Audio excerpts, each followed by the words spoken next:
Hello everyone, সবাইকে স্বাগতম আজকের ক্লাসে। আজকে আমি আলোচনা করব হচ্ছে ডিএনএ এবং আরএনএর মধ্যে পার্থক্য নিয়ে। ঠিক আছে, তো এটা হচ্ছে প্রথমে আমরা ডিএনএ নিয়ে আলোচনা করব। সেটা হচ্ছে আমরা যদি দেখি ভৌত গঠন যেটা আছে ডিএনএর, ওকে, এখানে ভৌত গঠনে দেখব হচ্ছে ডিএনএ দ্বিসূত্রক, পেঁচানো বা ঘোরানো সিঁড়ির মতো। হ্যাঁ, আমরা চিত্রটা দেখছি অনেকে ডিএনএর, তো হচ্ছে ডিএনএ দ্বিসূত্রক মানে ডাবল হেলিক্স, পেঁচানো এবং ঘোরানো সিঁড়ির মতো। এরপরে যেটা আছে আরএনএ, সেটা হচ্ছে একসূত্রক মানে একটা সুতার মতো। এটা হচ্ছে শিকলের ন্যায়, শিকল তো আমরা দেখছি, মানে একটা শিকলের ন্যায়। এরপর নাম্বার 2 যেটা আছে সেটা হচ্ছে রাসায়নিক গঠন। ডিএনএ রাসায়নিক এতে ডিঅক্সিরাইবো সুগার। ডি মানে আমরা মনে রাখবো হচ্ছে 2 নং কার্বনে, ঠিক আছে, 2 নং কার্বনে সুগার এবং DNA pyrimidine, thymine, cytosine base থাকে। এরপরে যেটা আছে আরএনএ, এখানে এতে থাকে রাইবোজ সুগার, ঠিক আছে, RNA pyrimidine, uracil, cytosine base থাকে।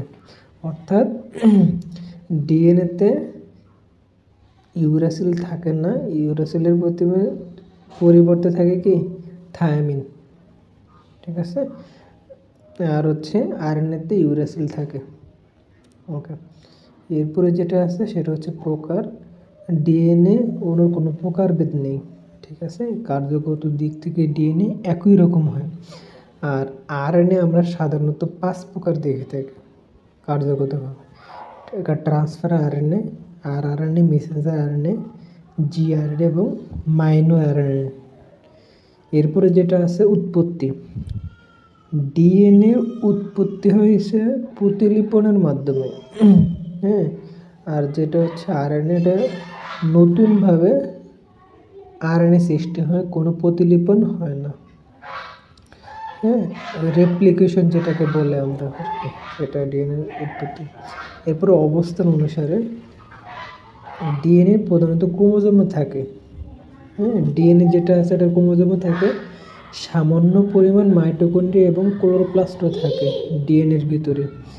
এরপরে যেটা আছে আরএনএ, এটা হচ্ছে ক্রোমোজোম, সাইটোপ্লাজম, রাইবোজোম, নিউক্লিয়াস থাকে।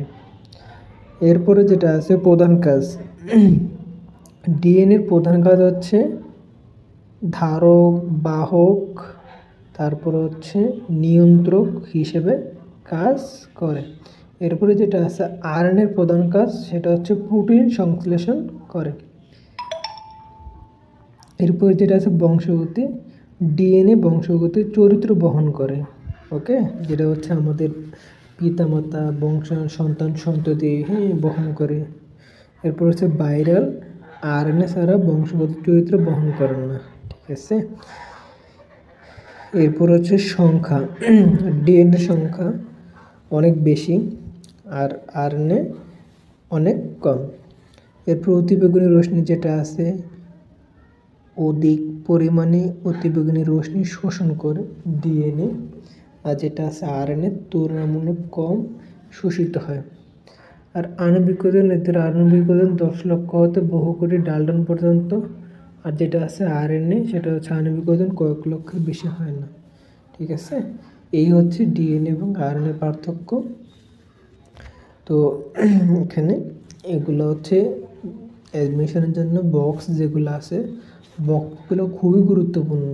মানে যারা প্রশ্ন করবে অ্যাডমিশন হোক, এইচএসসিতে হোক, বইতে কিন্তু অনেক হিজিবিজি পড়া, ঠিক আছে, তো তারা আর কি মাথা না ঘোরানোর জন্য তারা যে বক্স থেকে খুব সহজে আর কি প্রশ্ন করে থাকে, তো বক্সগুলো খুব গুরুত্ব সহকারে পড়বা।